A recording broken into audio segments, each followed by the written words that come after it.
Hey there. Well, here we go. Power shot on a Saturday, talking about self. Now, I know a lot of you that are really smart and love talking about yourself, and then there's the more quiet types who are like, I don't really like talking about myself. Clearly, I resonate with the former. I do like talking about myself. I like talking about anything. I can talk about dust, cookies, bugs, mice, myself, you, the world, catastrophes, positive affirmations. Doesn't really matter.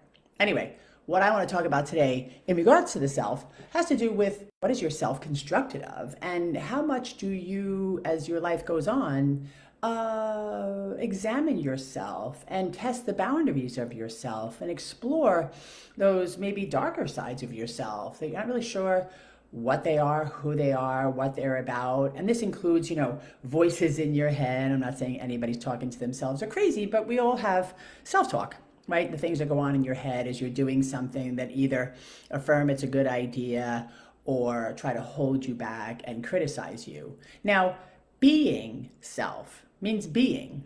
And the being in the present moment is not a hypercritic. It is not somebody else's warning voice. And it is not intended, I don't think, if you're really in the present moment, the self-talk is not intended to be negative. So in my understanding and impression, negative self-talk comes from criticism, other people, being in the past or the future, so worry, anxiety, and other feelings that provoke a lot of negative self-talk.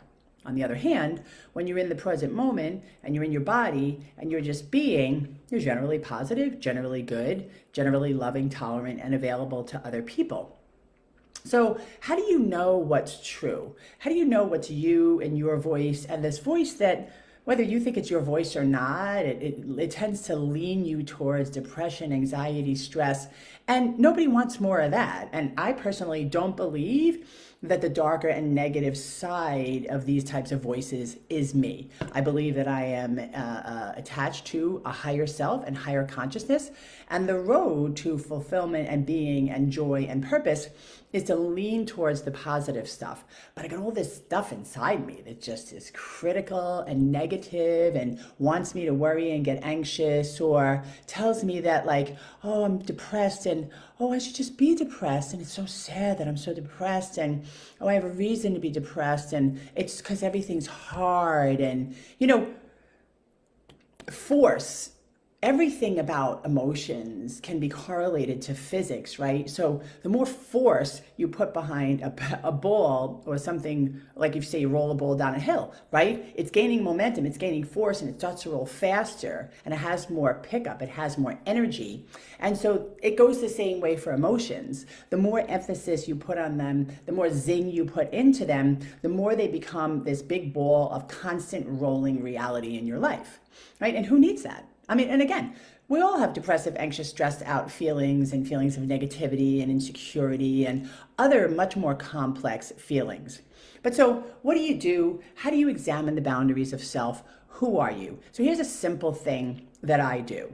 So my general propensity, and again, I don't know if I was born this way or my world, my upbringing, my education, religion, family created this in me.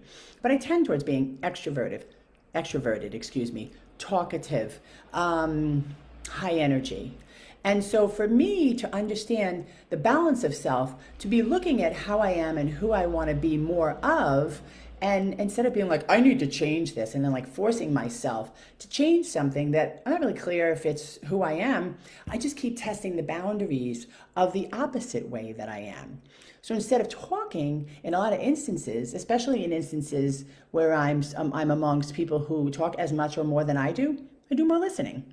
In instances where it's a social situation and there are other people who like to have the floor, have attention, be the center of attention, be very extroverted, gregarious with people, I let them. I don't have to dominate the conversation or dominate a group in order to prove something. And in fact, if I'm a strong presence and I'm a leader in a group, I don't have to say much. People will come to me because they'll know who I am and they'll be asking me for my opinion and they'll be asking me what I think. So For me, again, it's all about, and I help my clients do this as well, like test the boundaries of yourself, right? If you're an active person, learn how to sit still. If you're someone who's prone to like stress and depression, practice positive affirmations, going for a walk, moving your body, getting out of self and helping other people. There's just so much in this world, and it all starts within your body and with testing the limits of your physical body, your emotional capacity, and the way that you think. If you're not engaged or looking at or hyper vigilant about the way you think that gets you in trouble, you're just going to be prone to having a constantly negative self-talk and a depressive and stressed out life. And personally, I don't think any of us need more of that. So we're looking to go in the opposite direction, going towards whole, going towards life, going towards loving, going towards living, etc., etc. So I hope you all have a good day. Thanks for joining me, and I hope you all as well.